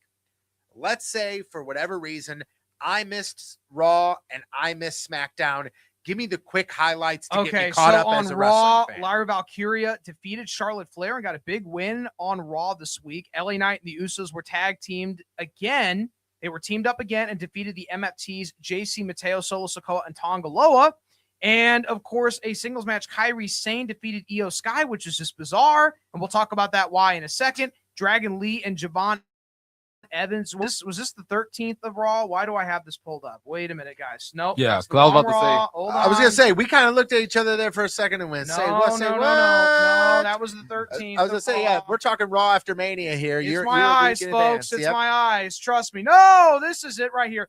Io Sky and Rhea Ripley as a tag team defeated the Kabuki Kairi Sane, Ethan Page, main roster debut, All Ego defeated Javon Evans, Liv Morgan in a non-title match, defeated Sol Ruka, and Finn Balor got his revenge against JD McDonough on Monday Night Raw here. Finn Balor on an absolute revenge tour against the members of the Judgment Day who have wronged him. Okay. I think I am a JD McDonough fan. Are you starting to like him I more? like him. I think I watch him in the ring and I go, how can I not like this guy? Yeah, he can He wrestle. works his butt his off. Yeah, ass he can off. wrestle He his does. ass And he off. does some really cool things. Okay. Are During you that, interested in during him and Dominic Mysterio? yes, Yeah, I think that there would you be go. fantastic, man, because I think both of those dudes can wrestle. And JD McDonough is also one of those guys that's really easy to hate for some reason. Like to be like a heel, not hate like, oh, I hate that guy, but like to have him be like, he's a weasel. You know, like he's kind of a weasel. And I think that he fits that role really well. So I really think that he had a great time. He had a great showing at Mania. He did. I thought that was fantastic. And to see him on that spotlight. Think about the roster, guys. It goes deep. To have JD McDonough on the Mania card, it's kind of a big deal for JD McDonough. So you have that with him there. And then I think that there's an opportunity for him to do something a little bit with Dominic as they start to kind of break this up a little bit. It works. I didn't like Javon Evans losing on Raw, and I didn't like Sol Ruka losing on Raw like that. That was a lot to me. It beat flat like that by Liv. That was a little odd. No, the Zarya attack though. The Zarya attack, yeah, they're going to continue that little rivalry, and okay. I don't mind it. I feel like it kind of protects Sol Ruka getting A attacked. little bit. It protected her a little bit. I'll give her Mhm. credit there. Yeah, Ethan Page debut. I've never been a big Ethan Page fan, but okay. I I'm not a big fan only of like his. Ethan Page because while I was in the wrestling scene, I worked a couple matches with him in the match. And I know. I've he's- seen him at Glory Pro. His he- final he's a- match was in Glory Pro before he went to WWE. He's a great dude. He's like a really nice guy. I'm sure and he and he is. really loves the business. He So, really like, does. I'm really happy I'm to see happy him out for there. him. Yeah. Yeah, I'm not a big Page guy. Okay, so what happened? Tiffany Stratton defeated Another Julia. title So change. the title Yeah. changed hands. Brie Bella and Paige faced off against select Charlotte Flair. That resulted in no contest. A WWE Tag Team title match. Can you name who the WWE Tag Team champions are? Okay, currently, wait. folks? Time out. Let me try and guess. Surprise the hell out of me. Is this the Damian Priest R-Truth? Yep, Damian Priest and R-Truth defeated the MFTs of JC Mateo and Tama Tonga. My gosh, they're doing a lot of jobs this week. Who's the other tag champs? Logan Paul. Yeah, Division. Logan Paul and Austin Theory. Division. Ryan's exactly right. Division. Yeah, that's why I was. Yeah, No divisions. way. Yeah, they Yeah. are. Yeah. But this is Why do we have two?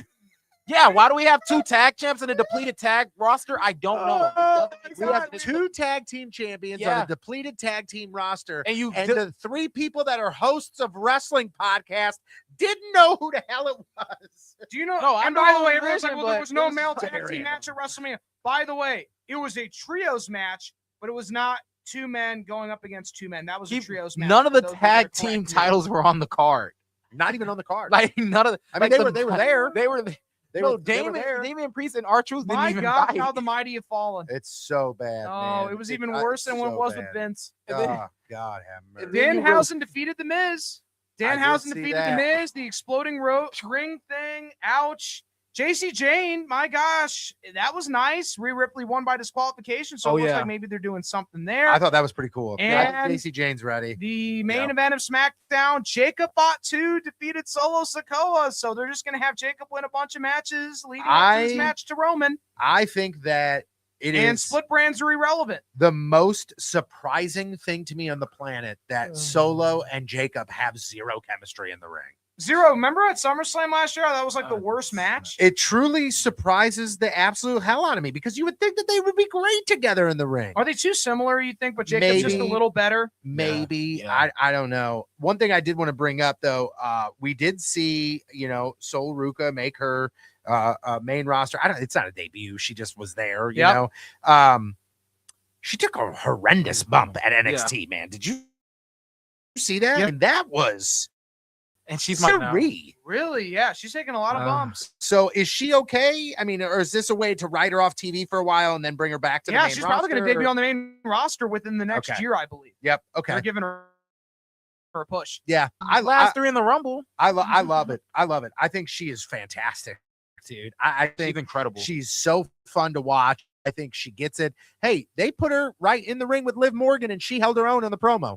She really did. Yeah, she did. And that's a tough spot to be tossed into. So I'm excited for to see the next steps with her. And I'm just gonna say this right now. I use this time to kind of take a break. And that's why I think it's okay when we have some of these filler, contenders Yeah. Right. in these Fake title content- pictures. Exactly. Real, contenders. Yeah, or like these, like we mentioned before, these belt holders. And I Yeah. think this is the perfect opportunity and the perfect time for that to kind of take place. But there is something that I did want to make sure that we talked about. Oh, the WWE releases. Yeah, man. And let me okay. read the list. Sean Ross Sapp. I actually subscribed to his Premium X, so I have the most updated list as of this morning. Okay, so don't fire through all these. Let's kind of take it slow here. Okay, so let's people take can it kind slow. of, Okay, I'm going to especially name for the the main first name guys. here. Kyrie Sane. Don't say it like that because I was rocking with her, man. Yeah. Like, don't announce them as they're packing their bags. That's what coming out of the ring. But yes, okay, we'll go into some of these in a second, but continue through Okay. the list here. Alistair Black, Zelina Vega, Uncle Howdy / Bo Dallas, Nikki Cross, Santos Escobar, the Motor City Machine Guns, Chris Sabin and Alex Shelley, Dexter Loomis, Apollo Cruz, Eric Rowan, Joe Gacy, Andre Chase, Zoe Stark, Alba Fire, Tyra May Steele from LFG, Sierra Linton, Tyson, Tyrick, Chris Island, Malik Blake, Thrill, or is it Trill London, and Luca Crucifino. So there's a lot of names on there that I don't know or are NXT. unfamiliar Don't with. and that's focus on the fine. bottom. Let's focus on the top. Yes, Kyrie Sane got released. I mean, And she's been a workhorse for months on end, yo. I I have no problem with it. you have no What? problem with it? No. What are you going to do with her? I don't know. Make her I go think against she's a- Asuka? I like Kyrie Sane. I think she's great in the Okay. ring. I think she's got a great look. I think she's done everything that they've asked her to do. I do agree with you though, Brody. Like, I don't think that there's a way to put her in the main event picture. Like, I think it's tough, but I mean, I don't see why you can't insert somebody like her in the United States title picture, in the Intercontinental title Julia. picture. Tag title. You have Julie, I guess so, but like, I'm gonna be honest. I am kind of bummed. I like that Trick Williams has the belt on, but I'm bummed that the open challenge is gone. The open I'm not. challenge to me was, I think, one of the greatest things going in wrestling. Why not do it on the women's side? And I don't there mind she it. fits in. She fits into that picture as one of those names that comes up there. Not anymore. No. Yeah. And there's also, I do also think there are times where we hear these release lists and then we find out a few weeks down the road that some of these people asked for their release. Yeah. So remember that as well. So before you start jumping and going, I can't believe WWE did this, it makes no sense. Right. Some of these people are in a creative cement where they can't get out of it. So they go, I'm asking for my release. So when these big ones come through, Boom. There well, you go. Here's a guy that wanted to be back in WWE, but it just didn't pan out. Aleister Black and Zelina Vega. It's just never really clicked. I know Paul Heyman was in his corner for a little while there, but I guess he ends up back in AEW. Okay, so maybe ends up back in AEW. So here's what's crazy in this whole scenario. Did you guys see the rumors that were going around about what the original WrestleMania plans for Randy Orton were? I thought it was supposed to be with him and Trick. That's what they were doing on TV. I thought it was going to be him and Aleister Black. It was Aleister Black. Or like and a if you tag look, team, something like that, and if or you what. look, God, that would've been so bad. dude, if you look back at some, you know how the one thing that WWE has been doing lately is when a backstage interview is happening, Yeah, something's going on in the back. You know, have you seen those? Like how they really do that? Something's going on in the back. That's how the whole Liv Dom thing started. Yeah. They were always seen in the back of things. Yeah. Well, if you go back and look, in a lot of Randy Orton segments, Aleister Black is in the background. And the concept and the idea was Aleister Black is trying to draw the Viper out of Randy Orton. And he just can't get to the Viper yet. He can't get to the Viper yet. And he's drawing him out. He's drawing him out because he wants Randy Orton to be the savage Viper prey, all of that. The Predator coming back, Apex Predator coming back, all of this. Wow. And then they followed those plans and brought in Pat McAfee. No, they were having him and Trick interacting on TV quite a bit. I'm telling you, But I remember that. If you though, look, Tony. if you I remember look that a lot. I do. Things, it's and listen, I think that's great for Backlash. I think that's great for Extreme Rules. You know, I think it's Extreme great for a Rules. pay-per-view, but WWE not here. is releasing the spooky horror and just get it off of the television. Thank Oh, God. they did it in a full sweep, man. Yeah, they Yeah. Oh, yeah. Get it all gone. Let them all go. Nikki Cross, Dexter Lumis, Joe Gacy, Eric Rowan, and Bo Dallas. Bye-bye. We have honored Bray Wyatt enough. The Wyatt Six is gone, and I don't miss it one iota. I love Bray Wyatt. This did not fill that void for me. I am so sorry. I love all of these wrestlers in different ways, except for Joe Gacy, who I'm glad is gone. But He's always been a Gacy hater. I hate Joe Gacy so much.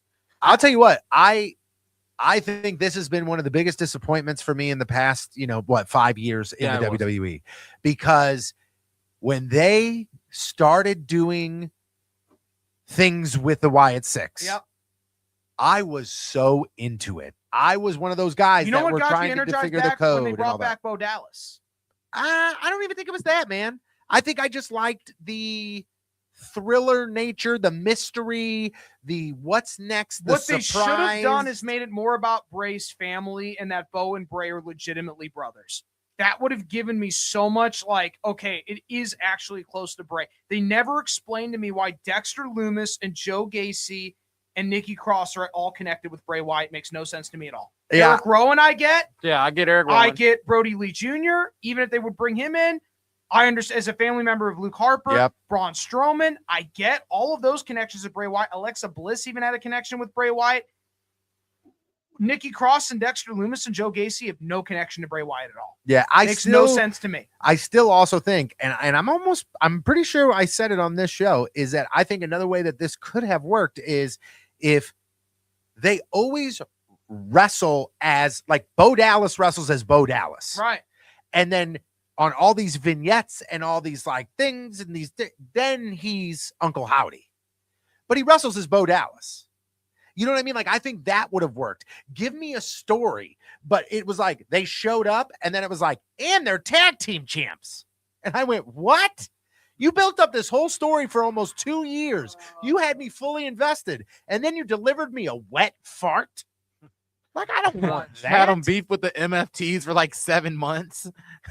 Another example of a faction that was put together that could have been so cool, but it's just not working.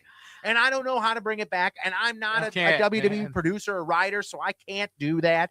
But it's Can you believe Apollo Crews has gone after all these years? It's like he's been absent for so long. I didn't even know he was still in the company. Yeah, I thought you bring him back for a second and then you release him. It doesn't make sense. It's one of those things where when I saw Apollo Crews, Apollo Crews was still with WWE. Cool. I had no idea. He came in hotter than hell too, man. And then they just couldn't find the gimmick. I'm surprised that they released Santos Escobar, considering they just bought AAA. You couldn't have done something more with him. Not on the main roster. Yeah. From some of my research, I think he got injured. And okay, then, so it's could be injury. He got injured, and then WWE brought him back and he got injured. Okay. So injury problems. I'm very upset about the Motor City Machine Guns. I think they could be back in WWE, maybe as agents, or they work in the Performance Center. Do you think they go TNA? Yeah, sticking to TNA for a little while. I'm surprised considering AJ has so much stroke. That's really surprising to me. Maybe that's an example where they're in creative quicksand. I have no idea. But yeah, Alba Fire, we all know her. She was in the Secret Harvest with Chelsea Green and Piper Niven. I'm kind of glad just Chelsea being B for a while and just kind of making us all forget that and just move on. I'm kind of glad. I want her and Matt Cardona to be paired up. So I was going to say, are you hating on my girl Chelsea Green right now? You're just hating on the gimmick thing. Yeah, the Secret Harvest. I'm just saying, get the Secret Harvest off and make us forget that Chelsea Green even existed, and then have Chelsea Green and Matt Cardona paired up. Well, yesterday there was like some rumors going around and some false reports of Chelsea Green getting released, and people were zero losing chance of that. their mind. You just brought back Matt Cardona and you're going to release Chelsea Green? No way. Yeah, no, absolutely. And no Tyra way. May Steele released, obviously, most notably from LFG, for those who don't know. So, okay. What does this mean for the WWE? What does this mean for TNA? What does this mean for AEW? Where do we see out of that list of people? Malachi Black and AEW. Are you excited about Malachi Black and AEW again? No, me neither. Not at all. I thought he floundered there too. I think. Can he just change his gimmick? This gimmick is old. He looks cool. He looks cool enough. Just come out and be a badass. Yeah, you look cool enough, man. Hit the gym a little bit. Yeah, come out there, do your kicks, do your cool spots, sit down, crisscross applesauce, do what you got to do, and be done with it. I don't need the spookiness. I don't need any of that. Can you answer me this question, Brody? Yes, since we're talking about releases and we're talking about that, when does Buddy Matthews come back to the WWE? I would love to see that. I think he fits in so well. He's a great wrestler. Sooner rather than later, Rhea Ripley would be within the next 3 years. I'd love to see that. I hope we see him soon. So who else do we see? Who else do we see in a different promotion sooner than later? Evil could from be in that WWE. List? I've heard Evil may sign with WWE. He's a wrestler in New Japan Pro Wrestling. That would be awesome. He's what 39 about years old. I know. What about the WWE list of releases? Who ends Alba up where? Fire could be in AEW. I don't think that's a bad pick. Where she go? She's an elite. AEW. You know? Kenny Omega would love to have her in AEW. Okay, I think that would be cool. I don't think that's a bad fit at all. Do we see like Zelina Vega in AEW? She's going to go where Aleister Black goes. And okay. If he ends up in AEW. She ends up in AEW. Motor City Machine Guns, maybe we'll see them in TNA. I think that's a great fit for them. Just go to TNA. Yeah. Oh, Apollo Crews, is he a TNA guy? Does he go AEW? He's just out of the sport. Maybe he just needs to leave the wrestling business. I don't know. He's basically been out of it for a long time anyway. Yeah. The Wyatt Six. I don't see Bo Dallas going anywhere else. I don't see Eric Rowan going anywhere else unless Tony Khan just, tosses a wheelbarrow full of money and just say, hey, come here and honor Bray Wyatt and just glom off of that. Like, can they do that though? Oh, I'm sure they can. Because they can't use the name Bray Wyatt, right? They may not call him the Wyatt Six, but they'll do something like Tony will come with, the Wyndham, connection. Or yeah. Oh, okay. So like they don't do anything like outwardly spoken, like, this is a tribute to Bray Wyatt. But it's going to be the same character and the same gimmick, and it's going to just have a different name. And now it's just going to be about how he was wronged by multiple people. I know. Yeah, and that's what it'll be. It'll be the redemption of how he was wrong. Uncle Howdy was wronged I'm not excited about that. I don't care. I love Dexter Lumis as a talent, by the way. For those who don't know, he was Samuel Shaw back in TNA back in the day. I'd love to see him back in TNA. He's fantastic. He doesn't fit in the horror stuff. I don't know why he was ever in there. Because he had a good look. He had a good look. That stare that he had going on. Yeah, cool. Like he had that cool look, and they were like, ooh, that'll work out well.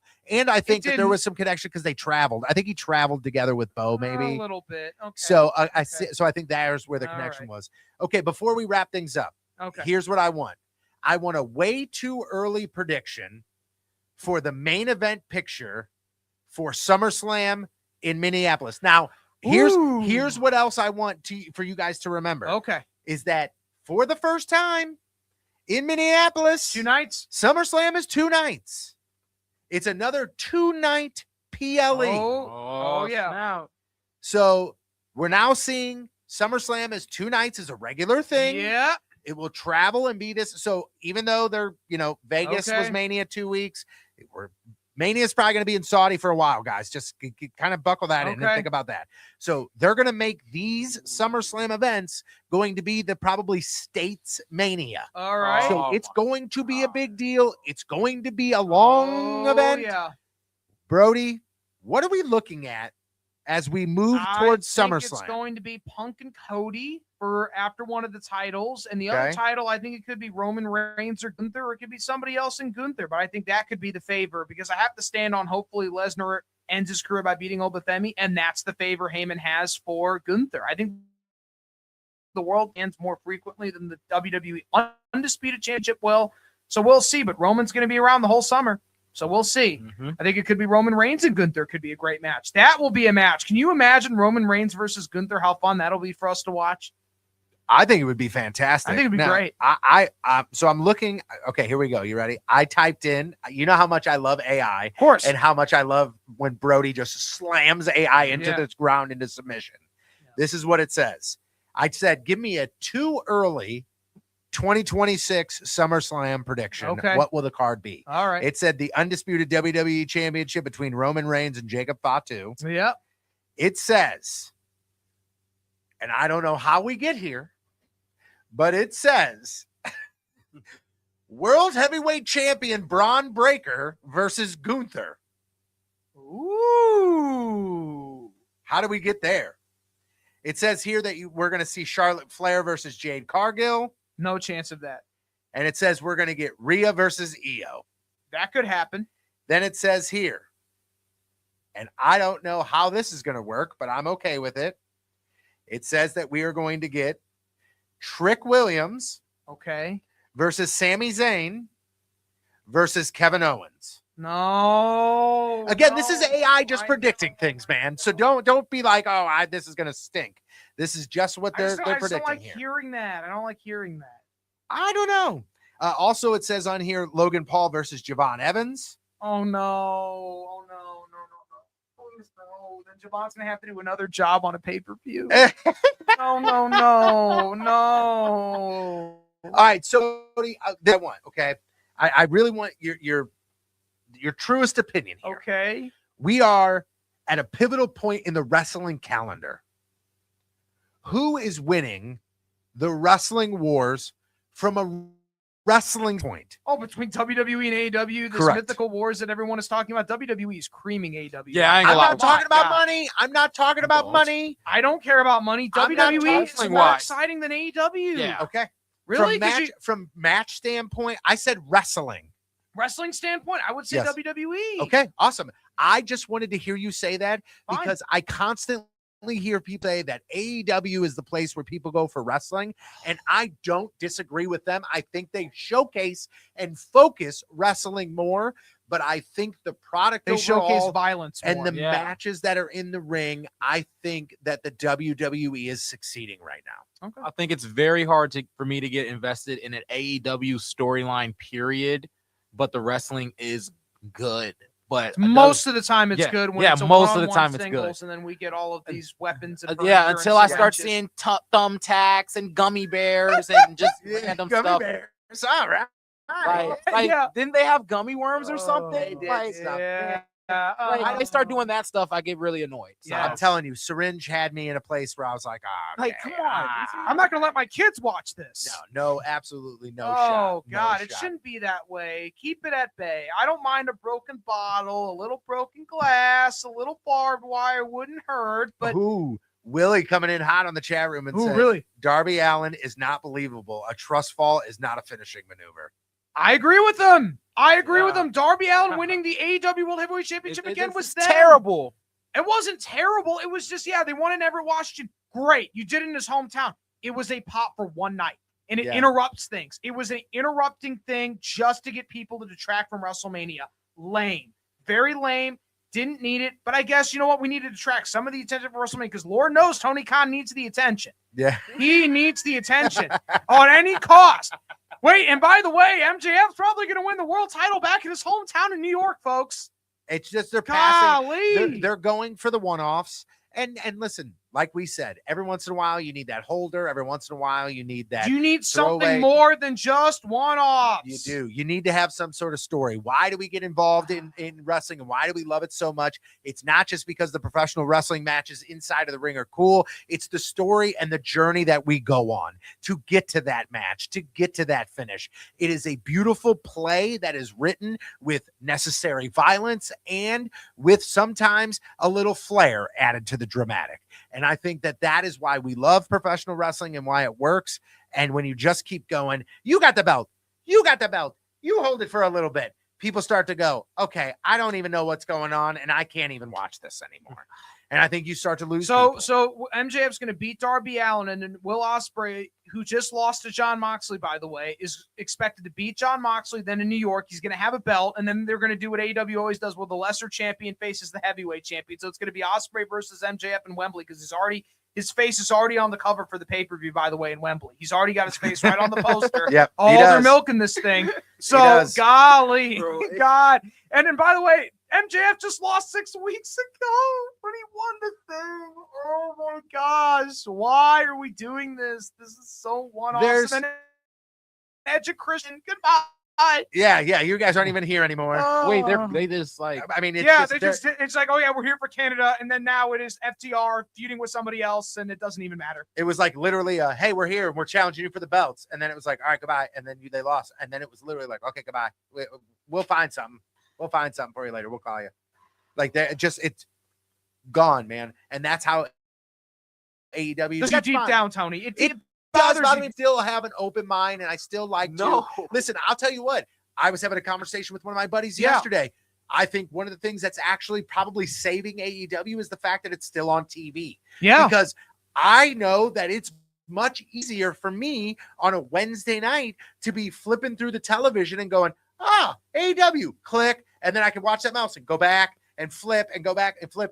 If I want to do that with Raw, I got to get out of Netflix, go do something else, go back into Netflix. Yeah, get out of Netflix. I can't do the flip. Yeah, but with AEW, I can. So I think. God, you sound so old. Yeah, I'm not gonna lie. I'm not gonna lie, Brody. I'm not gonna lie, Tony, because when I'm watching Netflix, I just have it on my PC and just have a tab open, and I'm just doing other stuff. So. Man, like, listen, I will be the old man of this show. Give me my ball back. Get off my lawn. I want to be on the USA Network. There's too much wrestling. Sci-Fi Network, yes. Yeah, Sci-Fi Network. There's too much. Oh, you guys, listen, I was watching when it was on TNN, when it was on the Nashville Network. Wasn't ECW on there for a cup of coffee also? Yeah. Oh, gosh. Sure was. That wasn't even alive for the TNN Network. Oh, yeah, man. I literally remember, and this is God's honest truth, watching WCW wrestling on like a Friday night in my grandma's living room, Vader on the TV screaming, and my grandma, who never said a curse word in her life, stood up and said, "You shut your ass up," to the TV, to Vader yelling. Did anybody watch the WWE Hall of Fame ceremony? I did not, unfortunately. I know I want to go back and watch it, but is it worth the watch? Haku, I don't know if it's worth the watch, but Haku looked great. He looked like the Prime Minister of Samoa. I love Haku, man. He's on these Dark Side of the Ring episodes and all that. Oh, they're going to do one this season. I've heard they're going to do one this season on the Big Boss Man for some reason. But they're doing one this season. And by the way, while we're on that, I'm going to look up here. Dark Side of the Ring season 7 is coming out, and they're going to have some episodes. I don't know. I love it. I think Big Boss Man's getting an episode, but I don't know who else is getting an episode. Okay, one thing here, and I know I keep saying one thing before we get out of here. We talk for 10 minutes, but that's fine. Hogan documentary. Anybody watch it yet? I haven't. I'm tuned in for the Shawn Michaels one. I haven't seen the Hogan one yet. So there's a Hogan documentary they just released on Netflix, and it's not supposed to be Hogan is the greatest person on the planet documentary. It gets into some things. I am very interested to watch it. I'm sure we'll have our feedback on it next week. Yes, we will. But we will. I'm very interested to see, because this does also include the last interview ever with Hulk Hogan. So very interested to see how that checks out. I'll tell you what, guys, I am so excited for the future of wrestling. Yes. I think whether we said Mania gets a 5, a 5.5, a 7, whatever it may be, it's such a cool time in wrestling, Yep. man. The fact that we got what we got this past weekend and we're still only giving it a 6 and a 7 may show we're a little bit spoiled, but it also shows that WWE, while they may have some times where they drop the ball, they always come back. They always come back and they always impress. And I'm excited to see where we go from here. So, Brody, any final thoughts on WrestleMania 42 before we get out of here? Well, there's going to be WrestleMania 43. WrestleMania 42 Yeah, was a there great, is. was a nice show, but there's always going to be something else coming down the pike. And Hulk Hogan still remains at the forefront in wrestling, even though he's passed away, which is just amazing and just, further laments and cements the legacy of Hulk Hogan. It's just unbelievable. Speaking of Hogan here, Willie in the chat says the Hulk Hogan documentary was not bad. I don't feel like I learned anything earth-shattering, but it wasn't bad. And you know what, to be honest with me, I pretty much know everything about Hulk Hogan. Nothing's going to surprise me here. I was going to I'm say, interested. I think a lot of people know a lot about Hulk Hogan. Yeah. So I don't think anybody was going into this thinking about, I hope I learned something new. Like this is the reason I love these types of documentaries. This is perfect for me to watch with my wife because she knows wrestling. Yeah. She knows Hulk Hogan, but she don't know Hulk Hogan. Right. And she about to learn a whole lot about Hulk Do you know Hogan. when I first learned about the Ultimate Warrior was watching the destruction of Ultimate Warrior. Yeah. That's why I never liked him. Oh, no. That's What why I a never terrible liked introduction to the man. Yes. What a That's how I was terrible introduced to introduction to the Ultimate man. Warrior. I'm like, this is the worst wrestler ever. I don't even think I watched an Ultimate Warrior match until I had to watch WrestleMania 6, and I'm like, oh, Warrior and Hogan, what's this? Yeah, yeah. All right, here's what I want everybody to do. Okay, this is going to be our homework, and you Okay. guys listening as well. Yes. This is for your homework too. We'll post something on our socials Yes, we on will. X at Wrestling on the Spectrum, Facebook, Instagram, and TikTok at Wrestling on the Yes. Spectrum. Let's all watch the Hogan documentary Yep. this week. And let's come prepared next week to not only talk about our thoughts on the Hogan documentary, but our favorite wrestling documentaries. That are All out there. right. Whether it be episodes of Dark Side of the Ring or if it's full standalone wrestling documentaries, let's talk about things that people that are wrestling fans need to watch. Okay. So let's keep that in mind for next week. Thank you guys very much for listening to us on Wrestling on the Spectrum. If you found us on the Podcast Hate Network, we are live every Saturday on YouTube. You can find us again. Our socials are listed below on the YouTube channel here, but at Wrestling ODS, at Wrestling on the Spectrum.